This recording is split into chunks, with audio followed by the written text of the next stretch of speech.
त्यानंतर घोडेपाण्याची नाळ, रिठ्याचं दार, त्या चारही वाटा ह्या जीवदानच्या पलीकडच्या पट्ट्यामध्ये आहेत. आणि इकडे हा परिसर दिसतोय जुन्नर भागातला. तर इथे बघाल तुम्ही आता त्या आडोशी गावातून 15-20 मिनिटाच्या पायपेटीनंतर काय म्हणतो मुखाशी येऊन पोहोचलेलं आहे. इथूनच ती वाट आता खालती कोकणात उतरते, म्हणजे मोरोशी गावामध्ये आपल्याला जायला लागेल. आता इथून साधारण मागे म्हटल्याप्रमाणे 1.5 ते 2 तासामध्ये पोचायला पाहिजे. तो लेट्स सी काय होतं आहे. सो याच्या अगोदर ज्यावेळेस आपण भोरंड्याच्या दाराला आलो होतो की नाही, त्यावेळेसचा अनुभव तुम्हाला सांगतो. सुरुवातीचं काय म्हणतो आपण ते दगडातून रॉक पॅचमधून आहे आणि पुढची वाट जी आहे मळलेली पायवाट आहे.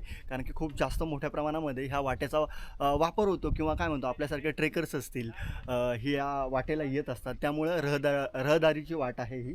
सो बघूयात पुढे जाऊन कशी आहे ती.